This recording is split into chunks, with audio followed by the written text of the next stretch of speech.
in his 5th term in Congress simply by signing the registration ballot. That's one of the perks of running unopposed. Let's get this bad boy signed. I don't know if that's supposed to be pushing or pulling. Hey. Who is that guy? Endorse him, basically. In this article here on the Courier Post, it indicates that Beautiful, yeah. yeah, that they indicate here that it's a disappointing. It is disappointing that the Democrat Party chose not to field a candidate in the race. But you are a Democrat. You're running as a Democrat. No, I was a Republican up to March. Okay. That's why this is so fascinating. So why are they? I knew no one was going to challenge. I knew nobody was going to step up. So And there's every reason to step up because, can I be frank? I think Mr. LoBiondo is an abomination. Farmers are this nation's backbone. Bankers, women, veterans, Filipino tilt-a-whirl operators are this nation's backbone. Salamat.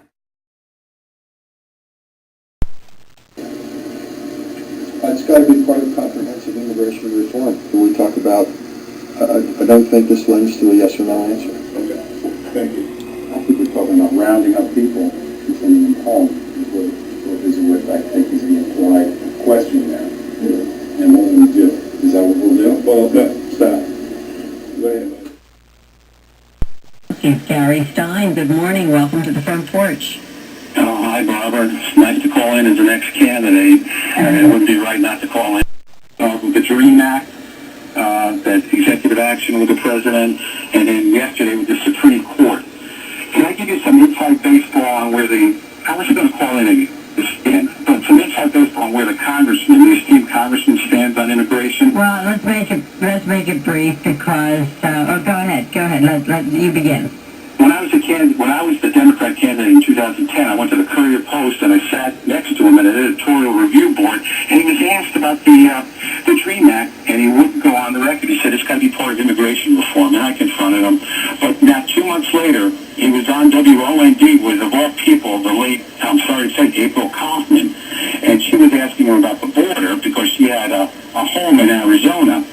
And he gave his answer about the border, which was fine. And then he volunteered about the DREAM Act. He wasn't even asked about it, and he said he's against the DREAM Act. I mean, this is 2 months after the editorial board asked him and me and Peter Boyce, who was the third candidate, about the DREAM Act. And that's just one of the things that upsets me about him. So, but anyway, have you heard from the one who beat me, the new candidate that's running against him?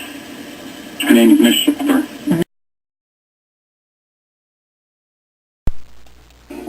As far as Iraq, I supported the troop surge.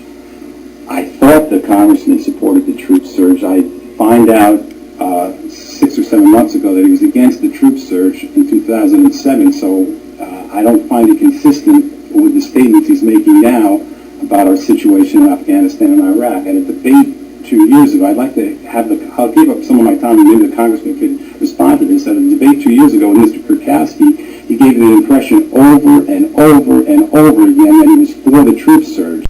The one vote where he didn't cast a vote was on the surge, and that was probably the vote he should have cast, but he did vote on that particular legislation. You know, my opponent is right. I missed the vote on the surge.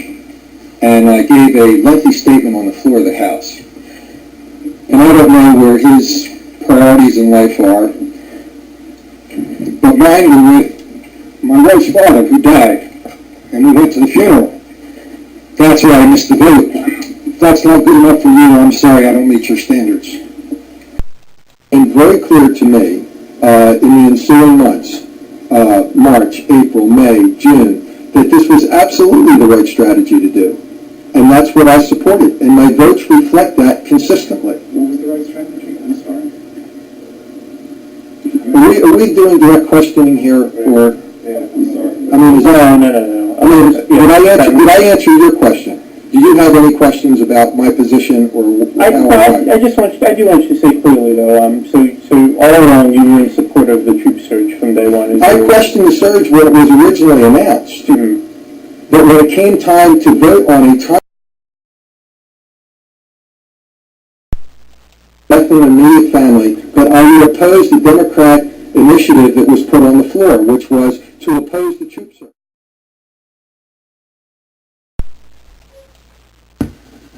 While I do not support the president's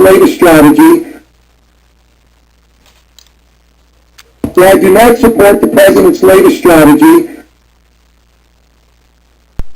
and the ability to get credit overnight is what keeps them going, and they were ready to collapse. I think it was imperative that something be done quickly, even if Mr. LoBiondo is not pleased with every aspect of it. Mr. LoBiondo was quoted the next day in the paper, I think it was his spokesman, saying that he considered voting for TARP if he'd gotten a sweetener. So, tell me if I'm wrong, and it turned out to be a sweetener. Jason, that was you being quoted in the Atlantic City Press for a sweetener for the Millville Speedway. Mr. LoBiondo, it's in the... I produced it for you. Well, you produce it, that's... You were On the TARP bill, I'm just saying you're wrong. You didn't say something about a sweetener the next day that you considered up to the very last minute? On the TARP bill? Yes. No, That's No. my assertion. no.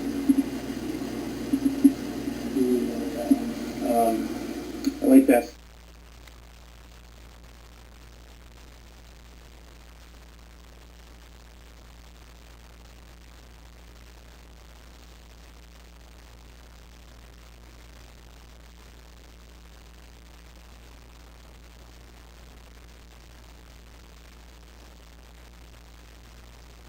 Here that it is disappointing that the Democrat Party chose not to field a candidate in the race. You are a Democrat, you're running as a Democrat. No, I was a Republican.